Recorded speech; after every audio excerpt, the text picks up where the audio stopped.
Okay. Hello again. Welcome to the 30-Day Redemption, day 15.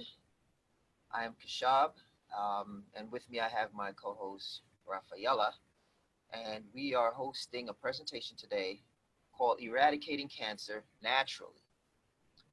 And we have our special guest, Mia, and she's going to take us through a few slides to let us know some natural things we can do to live a healthier lifestyle and combat cancer. Actually, I'll leave it on that screen.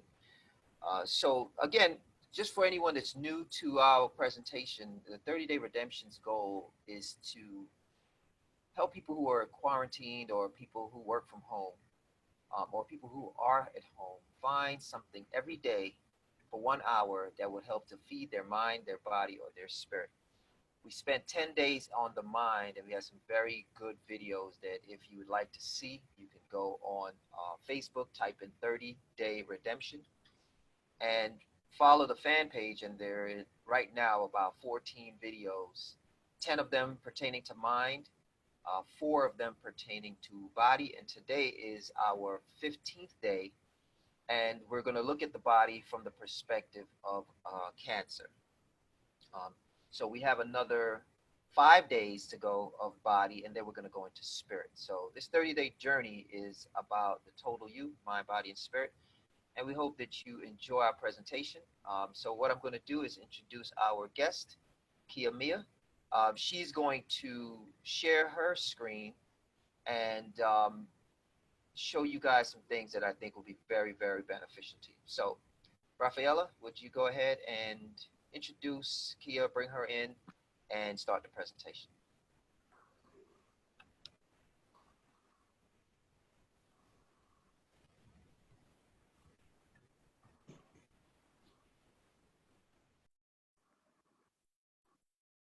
Oh my God.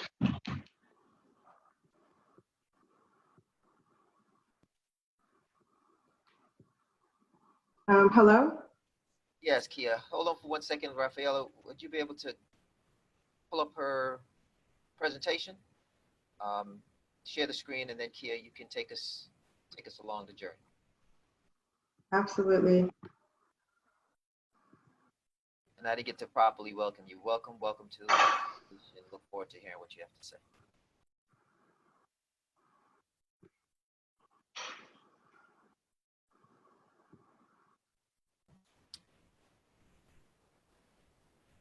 All right, Kia, you have it.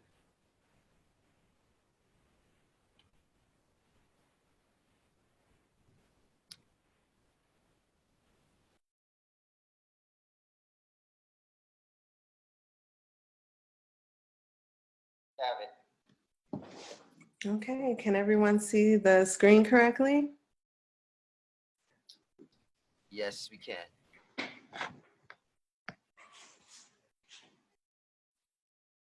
Can anyone hear me? Can they hear on this laptop? Yes, can definitely hear you. And I think we're getting some feedback on the audio. So I don't know if you can mute your audio in the background, so we don't get an extra reverb.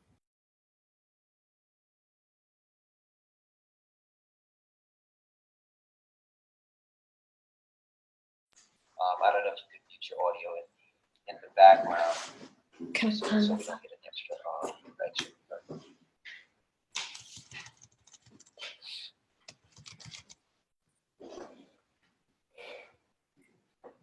I don't know if you could mute your audio in the background.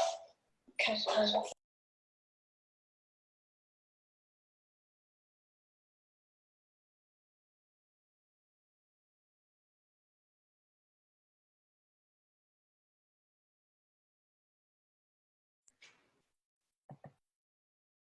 Okay, is that a little bit better?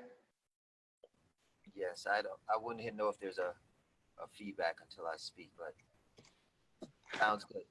Yeah, sounds like the feedback issue has been corrected. Sorry about that. I wanted to touch bases on something that affects so many people, hundreds and thousands, millions of people around the globe. And I'll admit it's a bit infuriating every time I hear that someone died from something like cancer. So through my research at the university, as well as offline as well, it was just absolutely phenomenal how many ways that we can eradicate cancer from the body so that it's not taking over our own cells. And so you can go ahead and go to next slide, please. And that's why I decided to put something together for you all called Cancer versus Antioxidants. Now, sounds like a big word. Some of you have probably heard of it. Some of you probably have not, but that's okay. You're in safe hands. I'll make sure I break everything down, so that anyone can understand how to combat this situation. Next slide. So in short, cancer can originate from a huge list of items in our environment. The oxidative stress, which I'll explain exactly what that is as well, is produced from the free radicals in our environment. And like our water supply, food, tobacco, and a whole plethora of things. Sometimes even the air, if some people live next to power plants or, anything causing radiation. It's just everywhere. It's everywhere. If we live on planet Earth, it's close to impossible to avoid every single free radical that's causing the cancer in the human body. And it takes over the cell duplication and creates overgrowth of bad cells, which get in the way and prevents our bodies from functioning how they normally should. Next slide. Perfect. So, what is cancer? A lot of you probably already know this, but I'll break it down just in case so we can cover all bases. Cancer is basically unchecked cell growth. It's unregulated. And in all types of cancer, some of the body cells begin to divide without stopping, and it ends up spreading around surrounding tissues. And it can start from anywhere in the human body, which is made of trillions of different cells. Normally, the human cells grow and divide to form new cells as the body needs them. That's how it should do. But the not so normal or old and damaged cells survive when they should die. And new cells form when they are not needed. These extra cells divide without stopping and may form growths called tumors. And I'll go into a little bit more depth of that. Next slide. So in normal cells, you'll see here on the left that, there's hundreds of genes that control the process of cell division that I mentioned earlier in a very sophisticated manner. But during cancer cell division on the right, you can see how the cells grow unregulated. It's very chaotic, and it wreaks a whole bunch of havoc inside the body. Next slide. So you have a diagram right in front of you to, just so you can kind of get a bird's eye view of how the whole process works. You got your normal cells on your left and your cancer cells on the right. Now look to the cells on your left. They look like perfect little angels, right? Cancer cells on the right, though, they're haters. They want to take all the joy away from the normal cells on the left because they have nothing better to do. All cancer needs to do is stress out the good cells. And this is through a process called oxidative stress. Yeah, go ahead. You're fine. Perfect. So what exactly is oxidative stress? It's like any type of stress. Like if you have anyone stressing you out, so your regular cells undergo the same thing. It's caused by free radicals in the environment, which occur when there's an imbalance between the production of the free radicals, like all of the toxic cells that we accumulate from the stressors in the environment. And the imbalance in between the production of the free radicals the body's ability to counteract the damaging effects goes haywire. The body fights free radicals, though, by neutralizing them with antioxidants. So there's help. So you can see on the left your normal cell, and you can see the free radicals attacking the middle one, and then it gets stressed out. And go ahead and go to the next slide. So these are all the causes that I mentioned earlier in our environment. It can be from pesticides, inadequate intake of your fruits and vegetables, which we've covered in previous challenge days, and contaminants. Excessive exercise can also do a bit of havoc on your body as well. Any amount of emotional stress as well can cause oxidative stress. Lack of good nutrition, and we've all heard of at least 3 of these stressors shown on here. They love to have big parties in the unsuspecting body, but we're gonna fix that. Go ahead and go to the next slide. But first, the oxidative stress from the free radicals, it leads to the inflammation. So you have your oxidative stress that come from the free radicals in the environment, and that creates the inflammation, which then creates the cancer. And there's been extensive research over the past couple of decades in revealing that the oxidative stress will lead to chronic inflammation. And so I know everyone in here knows someone who's suffering from cancer, diabetes even, cardiovascular, neurological, and pulmonary diseases. Go ahead and go to the next slide. So I want you to see this video. It's going to break down how our normal cells are just minding our own business and duplicating and dying as they're supposed to. And we're going to watch how it looks when the cancer cells take over. This is normal cell division. They look like they're supposed to look. They're separating how they're supposed to separate, uniform, pretty standard stuff here.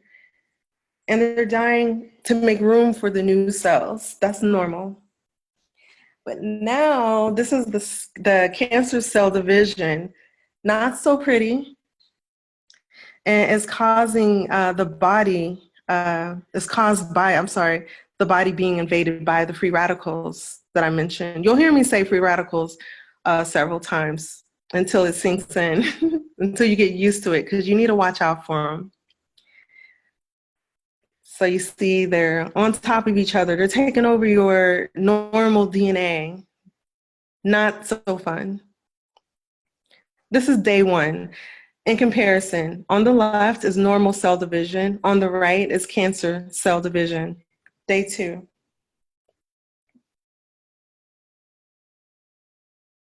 Day 3. They're getting more and more monstrous, aren't they? Day 4. Oh, it's getting bad. Day 5.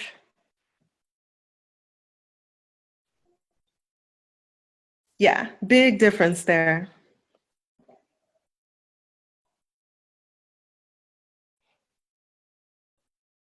Go ahead and go to the next slide. So, and the next slide. So let's talk about the pharmaceutical treatments that we currently what's currently provided in Western medicine methods. We've all heard of chemotherapy, hormonal drug therapy. It does slow down the cancer growth. It does.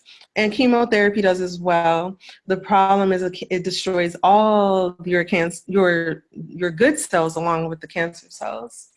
Your immunotherapy And the intent behind that is to restore your immune system that has been beaten down a bit. Then you have your targeted therapy that it's more expensive. It goes specifically in the exact area and zaps it out. And then you have your supportive drugs, of course, that they usually provide and subscribe when someone is also undergoing any one of the above. So on the next slide, we are going to address the backlash.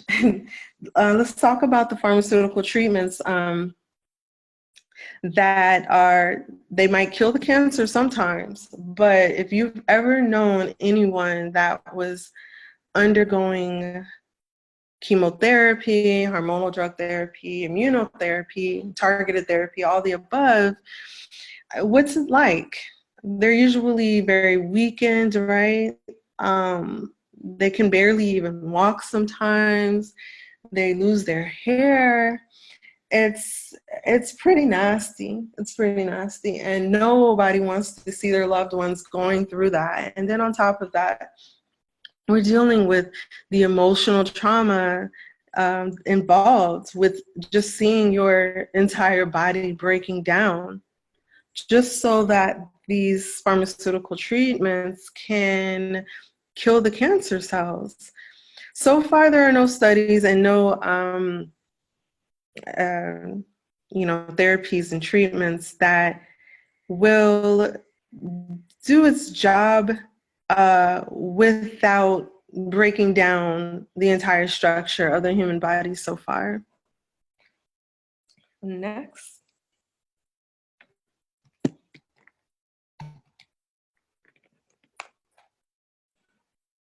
So now we'll talk about antioxidants. What are they exactly? As the free radicals that I mentioned earlier, they're the culprits. They're very afraid of antioxidants, and I'll show you why. Alpha lipoic acid, I don't see that on this. Oh yeah, there it is on the bottom left. And it recycles the vitamin C and E that you consume, and it keeps it going on a rotation so that your body has more opportunities to absorb it. That's the whole focus of the lipolipoic acid, and I'll go a little bit further into that as well. Next. So here you have the alpha lipoic acid recycling through your system, your bloodstream, and feeding it every single time you take in vitamin C, E, as well as other antioxidants. So it's going to improve your blood sugar metabolism, your blood flow to all of your nerves. It's going to stimulate the regeneration of nerve fibers and increase insulin sensitivity as well. So, and next slide.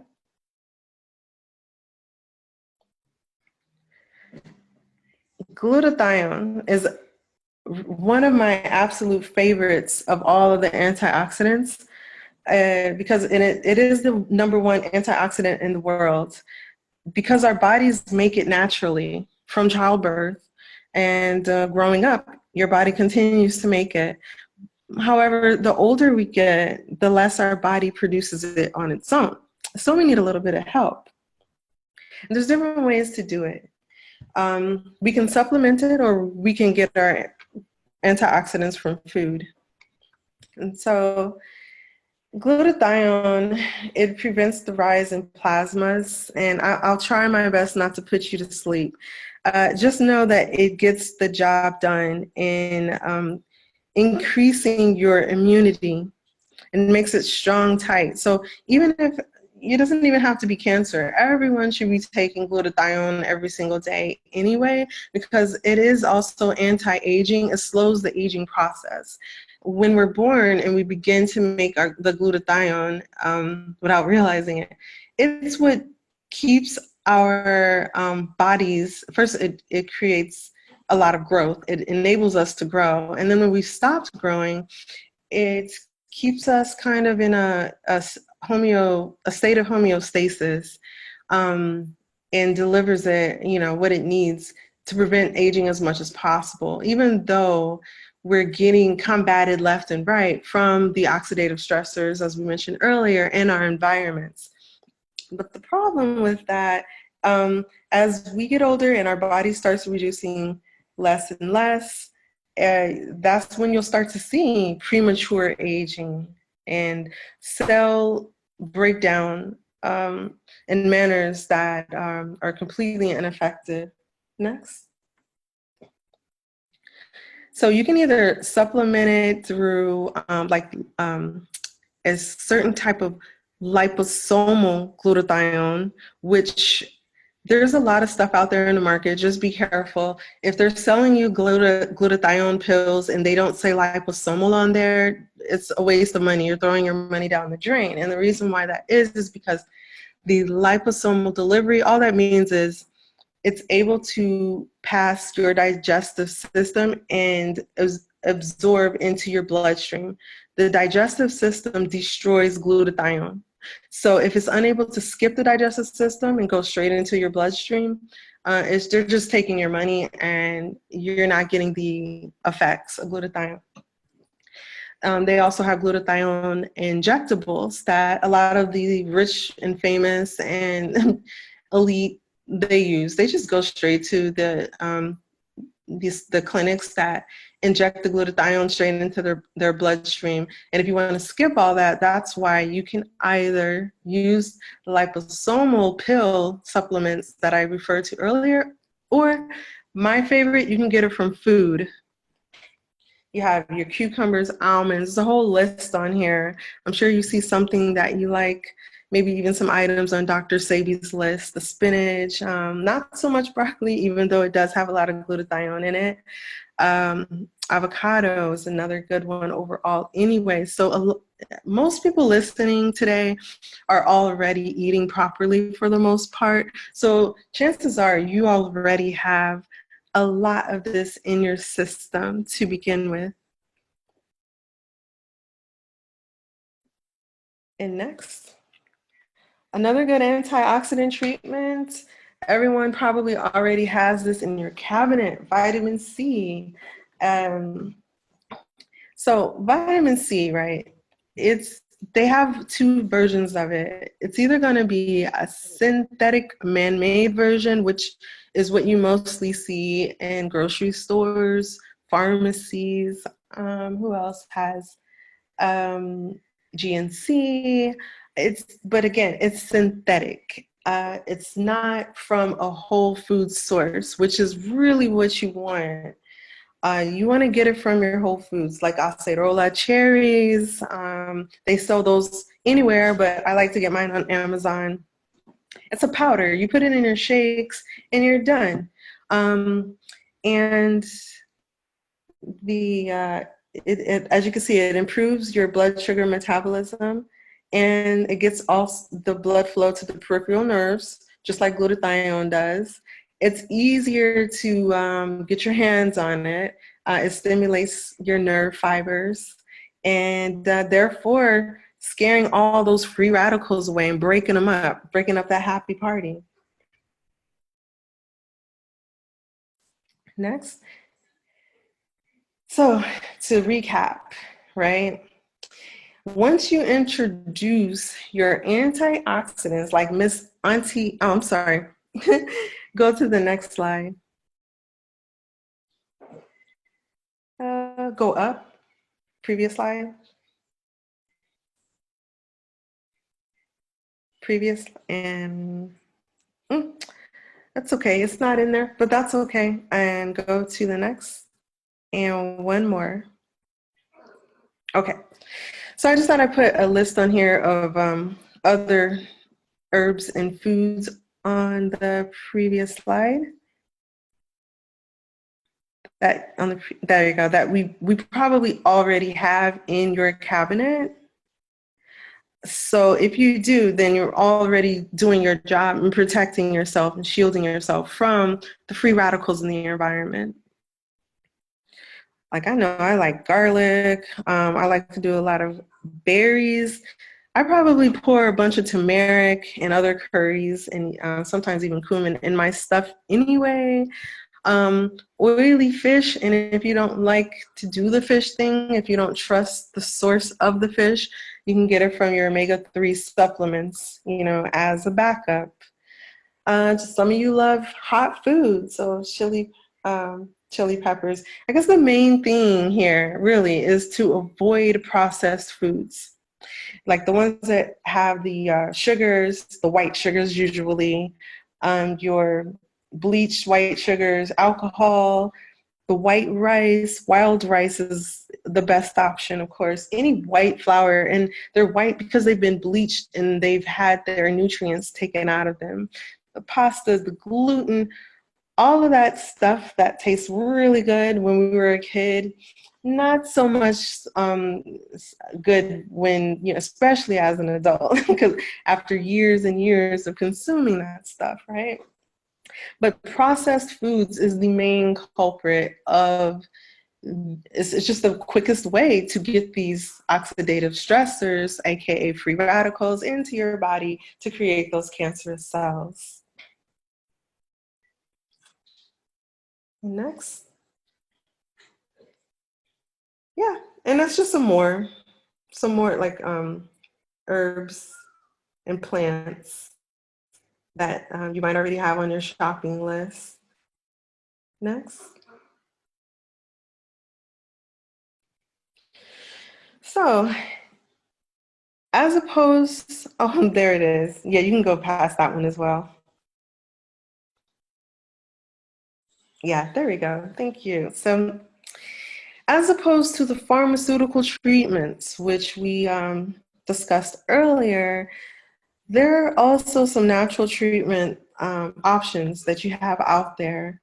You can search in your area. I don't know about you all. I'm here in the Orlando Winter Park area, and there are a plethora of options over here. And there's a lot of Chinese medicine clinics. Acupuncture is very effective. Some believe in it, some don't. But studies do prove that is a surefire way to rid of your toxins. Anytime you hear someone referring to detoxing or ridding your toxins as well through diet or juicing or acupuncture, Ayurveda, homeopathy, and naturopathy, it's the same thing. You're ridding your body from those free radicals that cause the oxidative stress onto your once healthy cells. They just want to live their lives, and be free and happy. So we should let them. There's a lot of backlash. That's why it's so hard to find, and it has been very hard to find, like naturopathic doctors, homeopathic doctors, Ayurveda, which is used greatly in India. But they're out there. It's just that it's an uphill battle when dealing with the pharmaceutical industry. The American Medical Association has a lot of red tape to go through, but they're out there. Even if you can't find one locally, I suggest you try, finding one remotely. And if you're having problems, by any means, just get with me at any time, and we'll provide a way you can do that towards the end of this presentation. And I will be more than happy to help you find someone in your area or someone reputable who could help you get through everything remotely. Next. But there's things that we can also do. So a lot of this we can prevent on our own before even having to deal with cancer in the first place.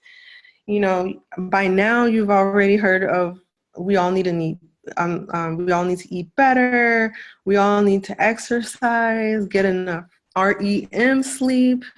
That's the rapid eye movement sleep that actually counts. During that process, your body has a chance to rejuvenate itself if you can get to that proper sleep consecutively, at least 6-7 hours a day. Everyone's different. Just figure out what yours is and uninterrupted sleep if you can. I know a lot of us might have some issues or addictions with these cell phones and that blue light. Once you turn it on, that blue light kind of wakes you up right away. Try to prevent, like try to think of ways that you can maybe put your phone in do not disturb mode, turn off your notifications for a certain period of time, anything to keep you from looking at that blue light. Because once you look at that blue light, it's pretty much over. Next thing you know, you're on social media, having a great time when your body really needs that rest. So that's a huge one that could be avoided. Also stress. I know it's easy to say to avoid stress, but maybe have a journal. Some of you probably already do. Maybe there's certain people or relationships or certain things on television. Maybe a lot of people are being stressed out by all of the horrible news, but we need to have the news, right? So maybe limit yourself. Don't watch it all day. Get off the television, maybe get off of your phone, enjoy your family, friends, and loved ones. And finally, eat to live, not just to taste. Easy to say, right? I know I'm guilty every now and then. It's getting easier though, one step at a time. But especially the older we get, the more I believe we start to actually care about what we put into our bodies, because we see our bodies are starting to break down. We might not be able to do those cartwheels or round-offs that we used to do without even stretching, might pull something here and there. And we value our what we put into our bodies more. So all of that would make an absolute huge difference. So next I'm going to play a video on my absolute favorite ways. My favorite ways to eradicate cancer. Why? It's just filled with so many antioxidants. The next slide. And it's just amazing. And I'll explain a little bit more on that later after we play this video.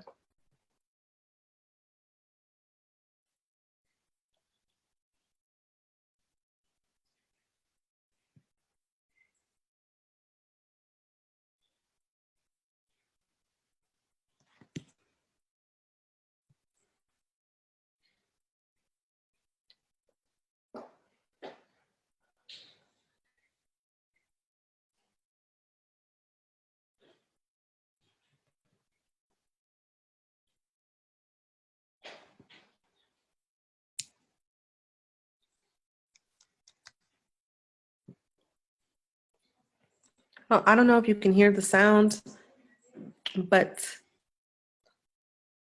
hopefully you can at least see the screen and see the numbers.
Okay.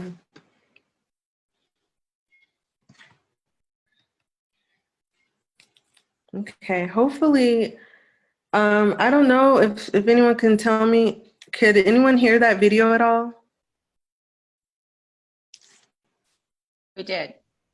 Oh, perfect. Sorry. Perfect. Next slide. So now that you know the one before this one, it's not there. So now that we know the importance of graviola, it's used worldwide. A lot of you probably, some of you have already told me you have a graviola tree in your backyard, and I consider that an absolute blessing. So I do have a tea recipe, and that we will make sure that you have maybe on Facebook, so, on the 30-day redemption challenge. And it's going to be absolutely amazing because it tastes really good and it's easy to make. And all you have to do is probably boil about 10 to 20 leaves per maybe 16 ounces for an hour. You know, you just boil it for an hour. It's going to cook down about half of that. So that's just to give you an idea. And if if you forget any of this, don't worry. We'll provide all this information to you for the soursop, aka graviola tea recipe. I'll also provide the tea brand that I use, and but there are a lot of other good brands on there. You know, definitely dig some more and make sure you're getting the best value for your money. So today, you know, just to kind of summarize, and then we'll open up a Q&A. Hopefully you've learned today that about the drugs being prescribed, the pros and the cons, and also the pros and the cons of eradicating cancer naturally.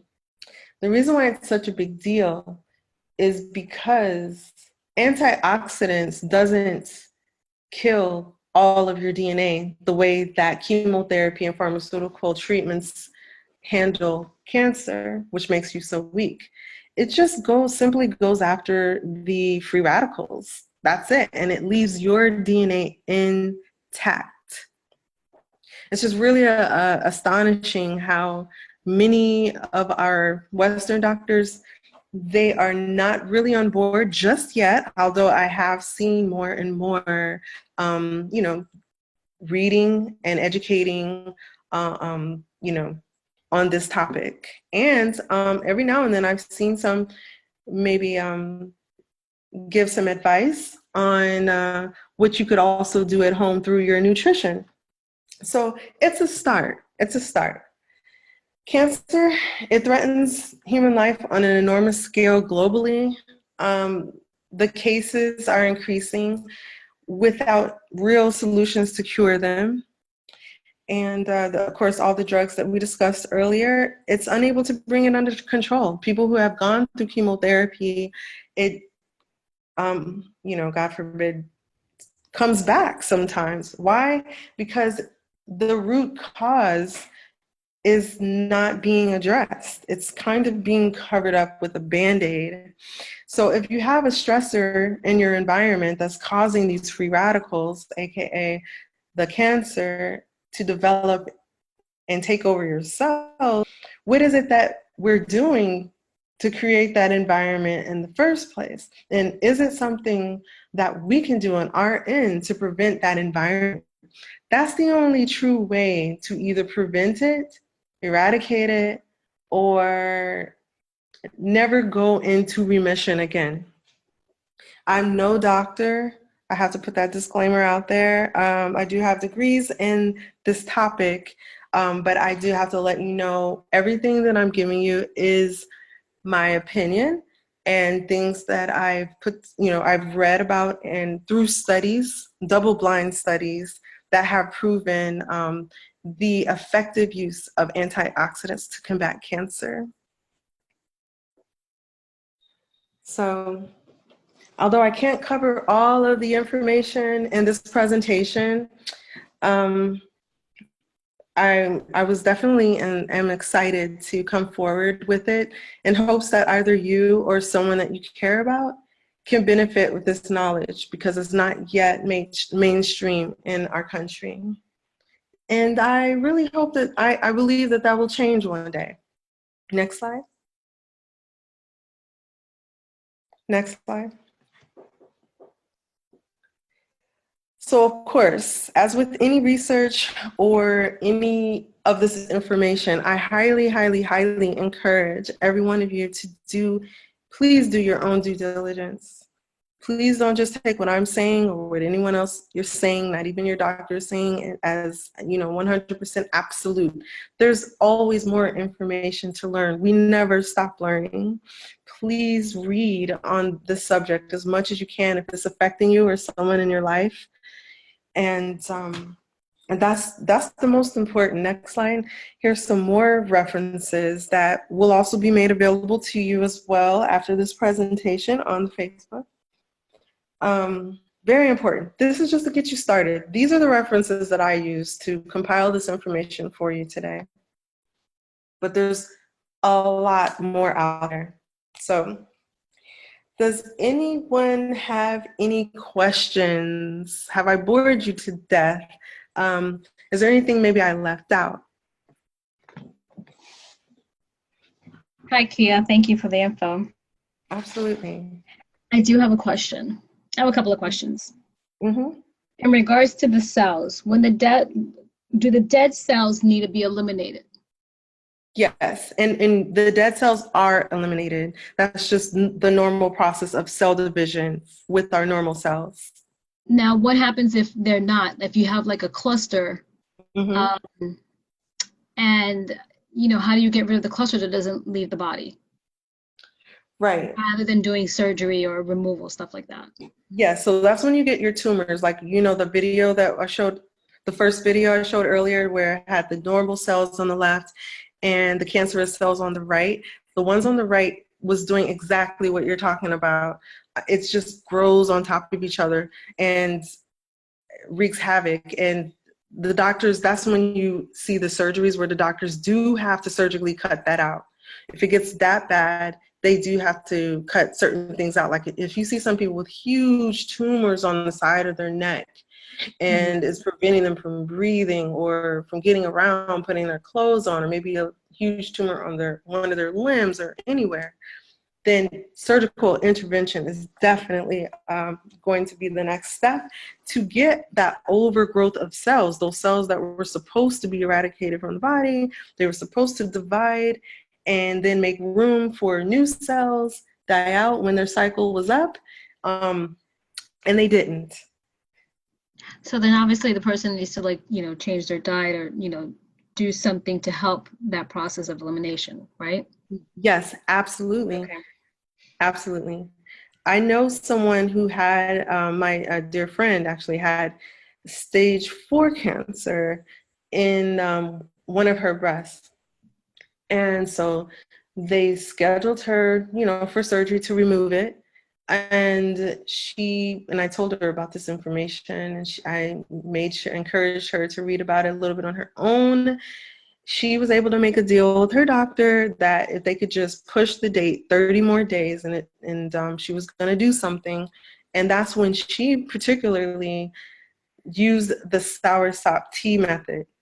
And she drank the soursop tea probably about 8 to 10 ounces 3 times a day for a month. Mm-hmm. They wanted her to come back in for testing. That would be protocol, just to make sure. And they couldn't find any more cancerous cells. Mm-hmm. They were very much in denial. To this day, they are like completely dumbfounded. They cannot believe what they were seeing. So they continued to retest her and retest her. And they want her to come back, every 3 to 6 months to retest her to make sure. And sure enough, she's still cleared to this day. And that was 3 years ago. And When they retest her, do they do X-rays, the mammograms? Doesn't that help, with the cell division? Yes, it does. The mammogram, honestly, they did some type of biopsy because they were in denial. The mammogram showed nothing. The ultrasound showed nothing. And so they did, unfortunately, make her do another biopsy, and they still found nothing. Okay. All right. Thank you. And one more thing, the vitamin C powder, the one that you were mentioning that you use. Mm-hmm. Can you repeat that, please? Acerola, Acerola.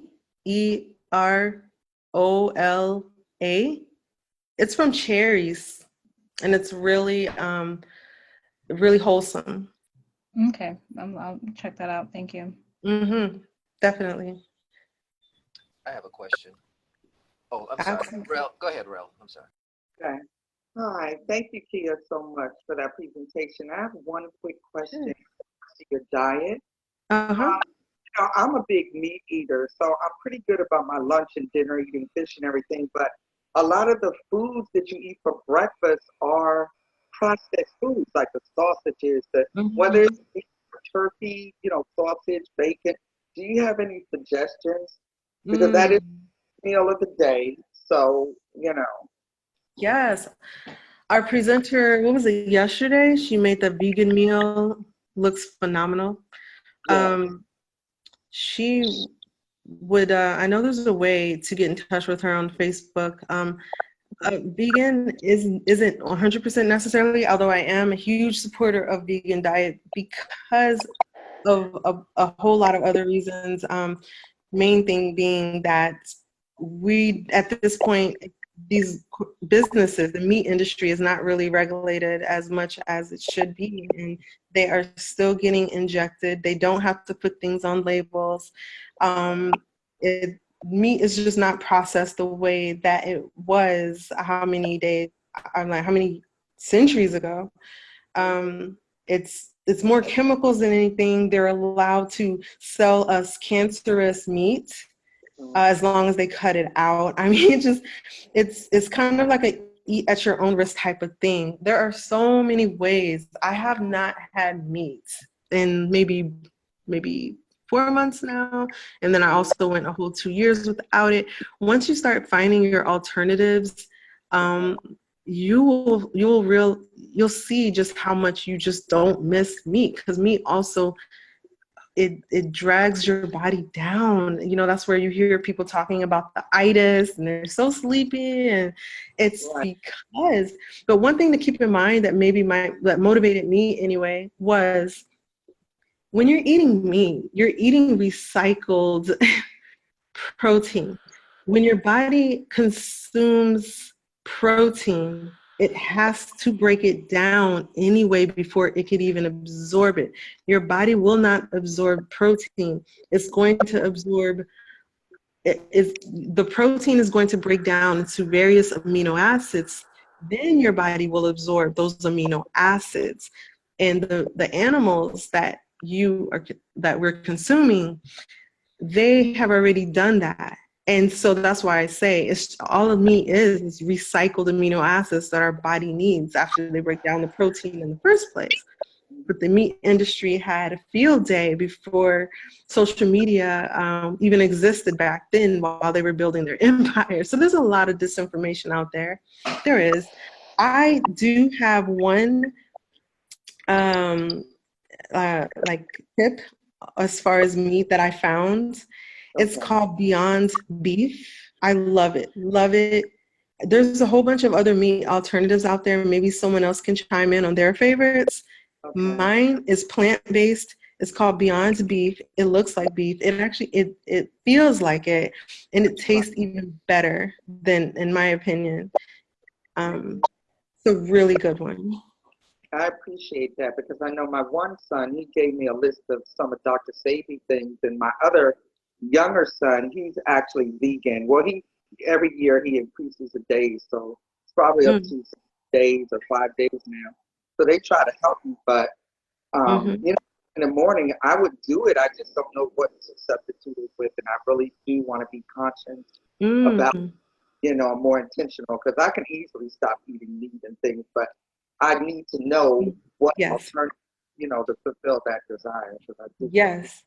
I was there with you about maybe 3 years, in the beginning of this thing, about 3 years ago, when I was the same way. I was like, I'm not organized enough. I don't know where to begin to make all this stuff. And I really totally could walk away from meat and not ever miss it a day in my life. Because I went to a couple of vegan restaurants in Atlanta, and I was sold. And I did not miss the meat, and I felt great and energetic afterwards. Not sleepy.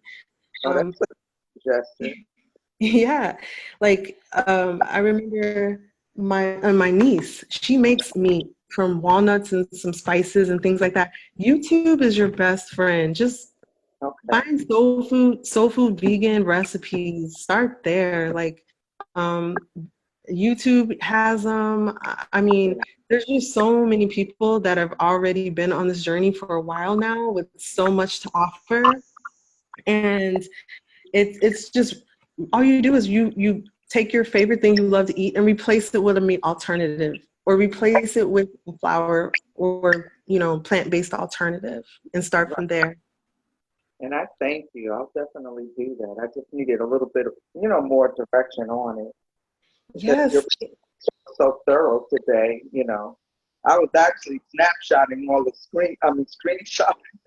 Oh, really? Yeah, snapshot away. Because the more you can get this information to your friends, well, soak it up yourself first, and then get it to your friends and family, the less deaths and the less suffering that we're going to have, especially in our community. Right. It's about sharing. It really is. Definitely. That's what it's about.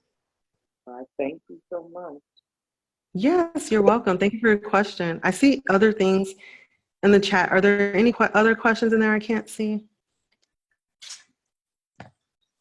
I don't I know just how to wanted really open. quickly to Rel. So I know breakfast is one of the hardest things in terms of just trying to get. This is Rafaela, by the way. To try to substitute. I know when I was going through my transition, one of the brands that I out there that has that tastes pretty good. It's Morning Star. They have a lot of breakfast stuff, like veggie and vegan breakfast products. So I typed it in the chat, and the brand is Morningstar, and you can find it in your frozen section in your grocery store. But they have pretty good vegan breakfast things that you might want to get started with until you're about to start getting used to maybe doing other things. So that's a good brand there. Thank you so much. And I can get that from any main, or do I have to Yeah. go to like Any grocery store? Morningstar is they're in major grocery stores like Kroger's or any major grocery store and where you are. Morningstar, it's a brand that you can find anywhere in the freezer section. Very good. Thank you so much, Rafaela. My pleasure. Appreciate that.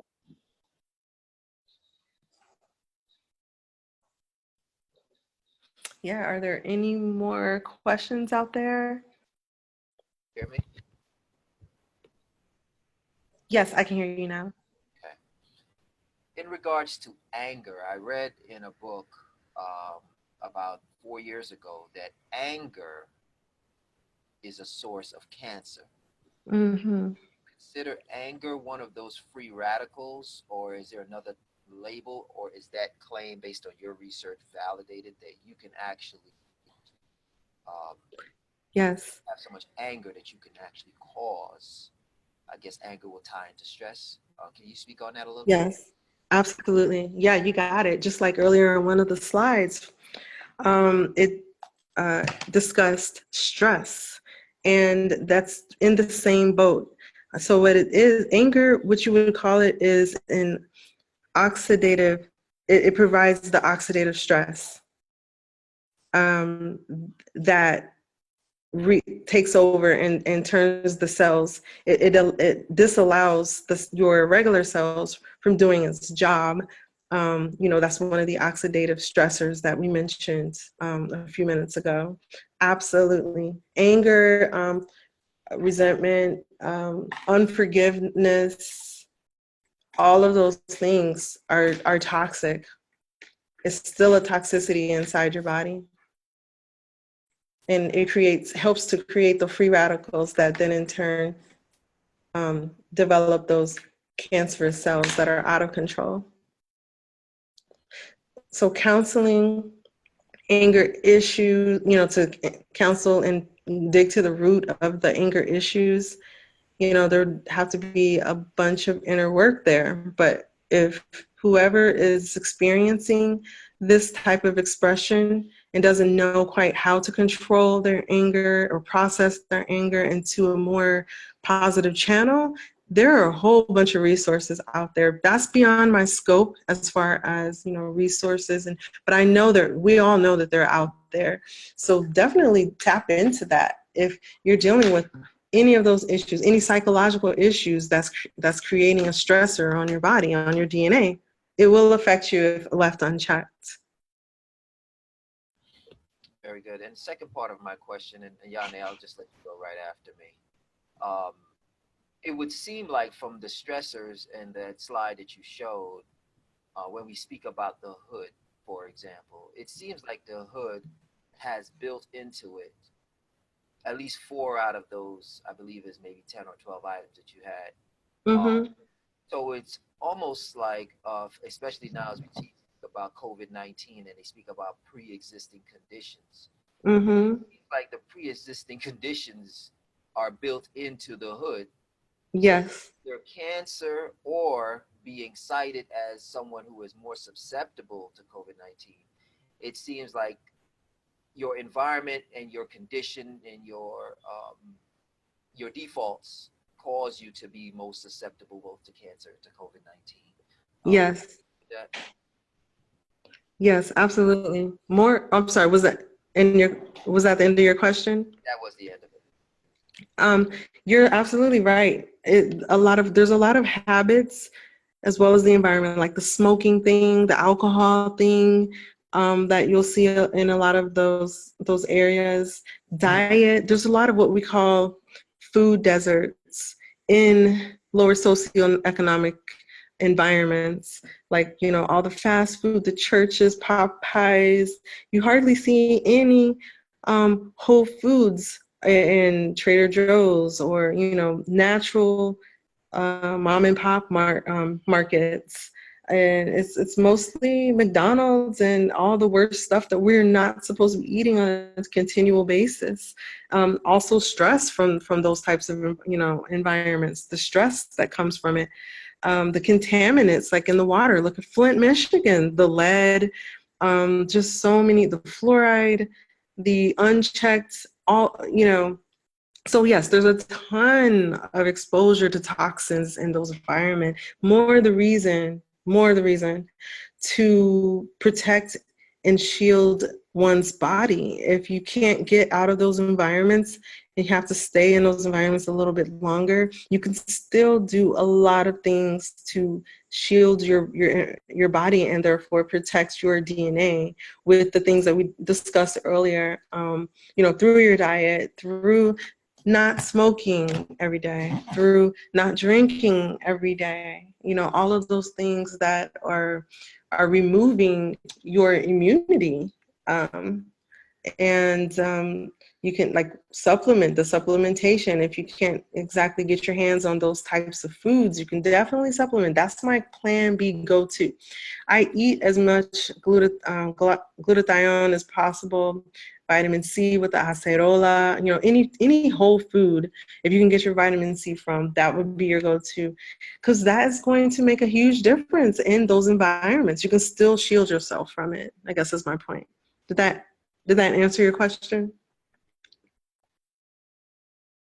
It did answer it. And I will now give it to Yane so she could ask the final question. But thank you very much. It sounds like 30-day redemption should go on tour to the hood. That's what it sounds like. Okay. Very well. I was gonna ask, does food affect your mood? Because I was listening to you talk about food, and then when Kashab asked the question about anger, I remembered when I stopped eating steak. I remember eating steak on 2 separate occasions. I remember eating steak on 2 separate occasions and then waking up in a bad mood or feeling like depressed. And I was like, am I in a bad mood when I had such a great day yesterday and things like that? And when it happened the second time, I was like, oh, maybe steak is making me feel some kind of Mhm. way. So I kind of Yeah. cut back on it, but I don't know. I didn't necessarily know if there was any science behind it or any real reason Mm. why I felt like that. I didn't know if it was my digestive system. I don't know. I just know that I didn't go back to eating steak. Wow. So, Well, I let me mean, ask. mhm. Mm-hmm. And the steak that you had, was it from the same place usually when you had it, or was it from a grocery store? Yeah, it was from a grocery store. I bought it and I cooked it in my house. So I bought it, cooked it in my house one time, woke up the next day. I was like feeling sad and depressed. And then I didn't know why, but then it happened again, like maybe a couple weeks later or whenever the next time it was, I went and got steak and cooked it. And I was like, oh, wow, I think that somehow my mood is being affected by the steak because this has happened twice now. So Mm. I don't know if, and some people like vegans, I've talked to about it, and they've said, oh, well, you're eating slaughtered animals, and however the animal fell is transferred to the meat. I don't know how true that Mhm. is, but Mm. my question, I guess, would be, do you think that um our moods are affected by the food we eat, which then can cause like this reaction or this can't or Yes. free radicals to happen? Yes, yes, yes. All the above. Yes, it's like a never-ending cycle of, like a domino effect. It absolutely could. I remember a study not too long ago was done. You're going to see a lot of meat companies defending themselves with their own studies, but I'm referring to double-blind controlled studies that concluded that meat consumption may be associated with, a moderately higher risk of depression, but there is still a lot of further studies that need to confirm those types of findings because of the limited number that were studied at this time. And but let's dissect it. What if it was the meat, and what if it was what the meat was injected with? What did that cow, or what did that meat eat? Did they eat a healthy diet? Were they able to roam around, or were they stressed out? Did they develop cancer? Were you eating cancerous cells? I mean, there's so many questions unanswered to be able to answer that. But definitely a lot to think of. Ultimately, your body told you, after I eat this steak, I'm not feeling good. You felt it, and I'm so proud of you, and I'm really grateful that you were able to uh, pay attention to your body and correlate it to what you were eating. Your body lets you know this ain't right. So if in that, I guess my overall, if we could just pay attention to our bodies, they will let us know what we eat, if how it's feeling after we consume anything.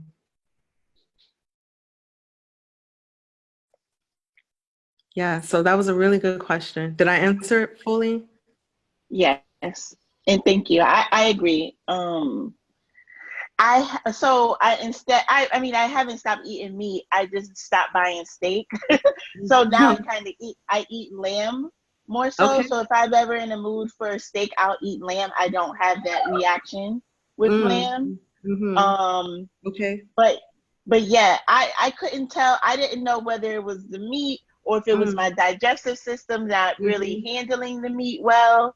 I Right, didn't right. know what it was, but I did know that my mood was different. Yes, and there's other things so many things to consider.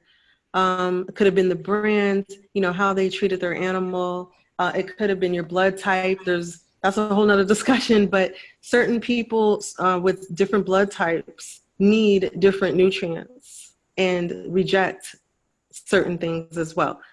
So, who knows, but just keep your eye on it. Keep your eye on it. If it was me, I would never buy that brand of steak again. I would pay a few bucks extra if I absolutely had to have meat, that had grass fed meat.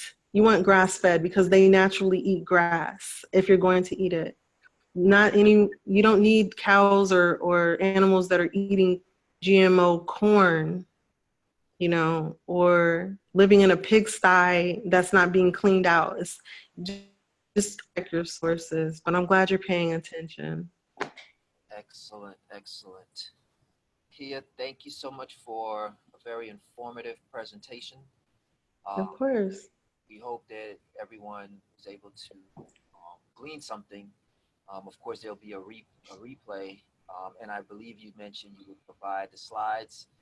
So we'll put that in our Facebook page. Mm-hmm. Whoever isn't following, please follow that so we can provide. As a matter of fact, we won't even put it on the Facebook page. We will send it in the emails for the participants, and maybe put a link on the Facebook page for the rebroadcast. But thank you so much for taking your time to bring out this good information. Thank you. We look forward to tomorrow for our next presentation, and hopefully all of you can share this information to get more people to come on. So Kia, thank you so much. If you'd like to get in touch with Kia, you can find her at CryptoKia.com, or you can follow her on Facebook.com /Warrior Kia Mia. Thank you again, everyone, for showing up for the 30-day redemption. Have a great day.